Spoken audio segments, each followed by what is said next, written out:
Dapat mahal, gawin na natin yun mahal. 7. Ito. Yung yung pagkain. Di ba alam mo yung ice candy? Ah. Yung dami niya siguro nakapangalahati ng ice candy. Ito yung pagkain nila. Gawin bukas, gawin natin 7. Tapos umaga, tanghali, gabi.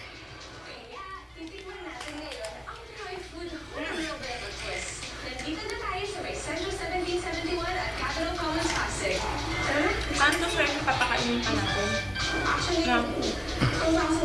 Kakain pa kaya? Kakain pa yun. Pero konti lang.